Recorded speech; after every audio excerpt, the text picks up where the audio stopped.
A Course in Miracles Lesson 185. A Course in Miracles Audio Lessons. Lesson 185. I want the peace of God. Paragraph 1. To say these words is nothing, but to mean these words is everything. If you could but mean them for just an instant, there would be no farther sorrow possible for you in any form, in any place or time.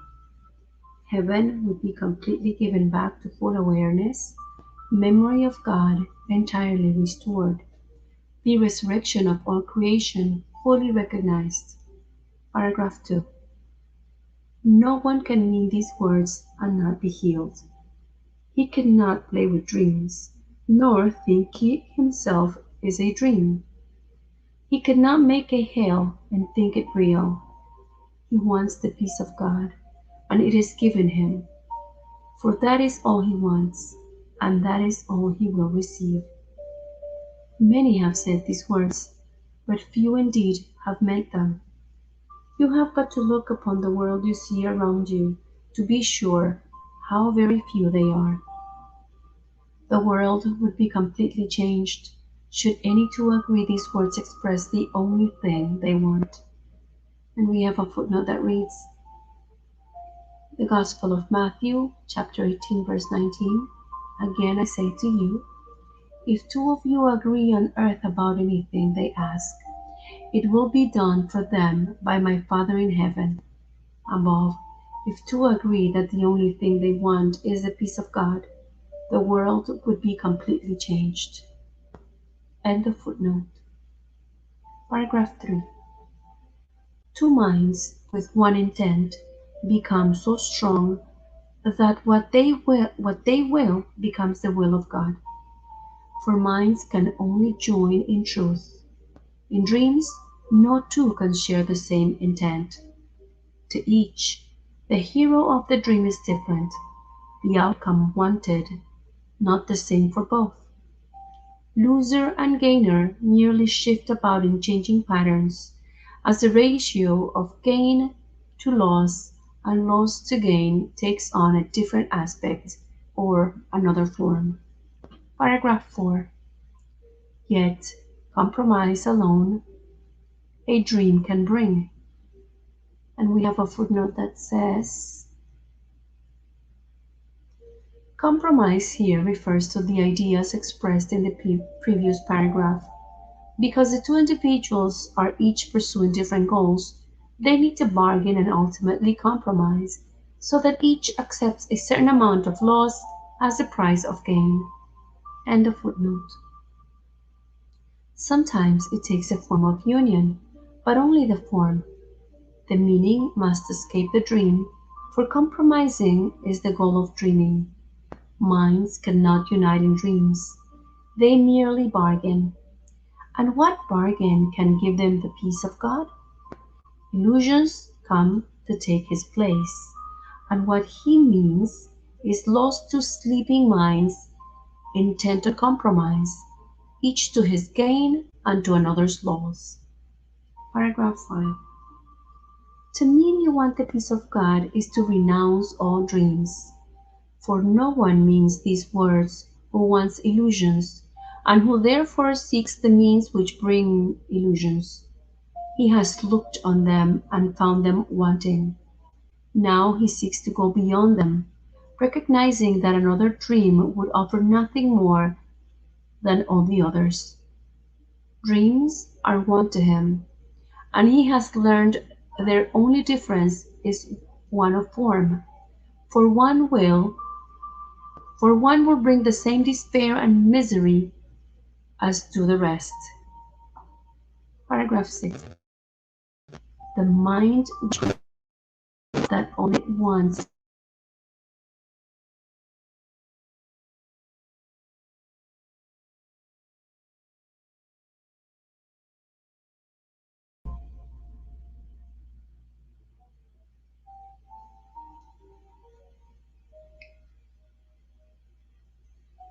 for that is how peace is attained. And when the wish for peace is genuine, the means for finding it is given in a form each mind which seeks for it in honesty can understand. Whatever form the lesson takes is planned for him in such a way that he cannot mistake it if his asking is sincere. But if he asks without sincerity, there is no form in which the lesson will meet with acceptance and be truly learned. Paragraph 7. Let us today devote our practicing to recognizing that we really mean the words we say. We want the peace of God. This is no idle wish. These words do not request another dream be given us. They do not ask for compromise, nor try to make another bargain in the hope that there must yet be one which can succeed where all the rest have failed.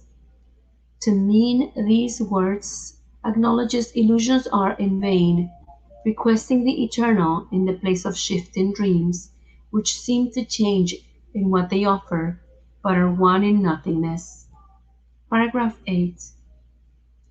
Today, devote your practice periods to careful searching of your mind to find the dreams you cherish still. What do you ask for in your heart? Forget the words you use in making your requests. Consider but what you believe will comfort you and bring you happiness.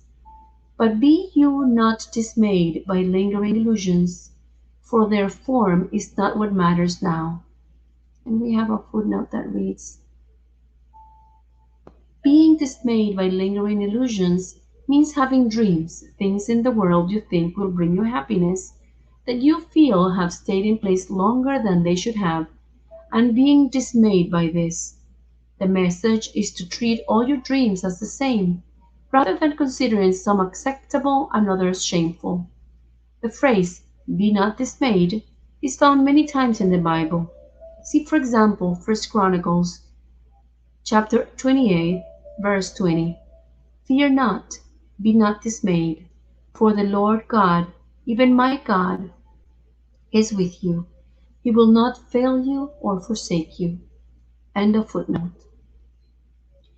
Let not some dreams be more acceptable, reserving shame and secrecy for others. They are one, and being one question should be asked of all of them. Is this what I would have in place of heaven and the peace of God? Paragraph 9. This is the choice you make. Be not deceived that it is otherwise. No compromise is possible in this. You choose God's peace or you have asked for dreams, and dreams will come as you requested them. Yet will God's peace come just as certainly, and to remain with you forever. It will not be gone with every twist and turning of the road, to reappear unrecognized in forms which shift and change with every step you take. Paragraph 10. You want the peace of God, and so do all who seem to seek for dreams. For them as well as for yourself, you ask but this when you make this request with deep sincerity, for thus you reach to what they really want and join your own intent with what they seek above all things, perhaps unknown to them, but sure to you. You have been weak at times, uncertain in your purpose, and unsure of what you wanted, where to look for it, and where to turn for help in the attempt.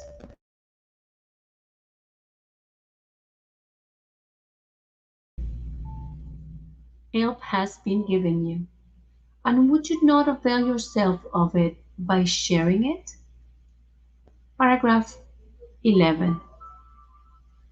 No one who truly seeks the peace of God can fail to find it, for he merely asks that he deceive himself no longer by denying to himself what is God's will. Who can remain unsatisfied who asks for what he has already? Who could be unanswered who requests an answer which is his to give? The peace of God is yours, For you it was created, given you by its Creator, and established as His own eternal gift. How can you fail when you but ask for what He wills for you? Paragraph 12. And how could your request be limited to you alone?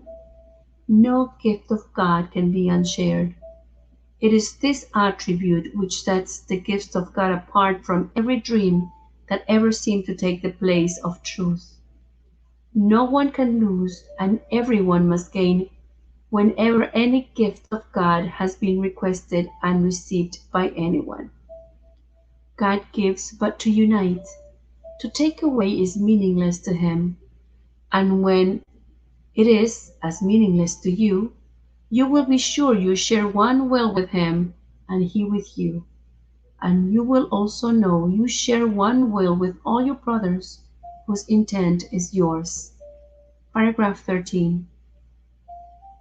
It is this one intent we seek today, uniting our desires with the need of every heart, the call of every mind, the hope that lies behind despair, the love attack would hide, the brotherhood that hate has sought to sever, but which still remains as God created it. With help like this beside us, can we fail today as we request the peace of God be given us? End of lesson 185. I want the peace of God. Enjoy your practice.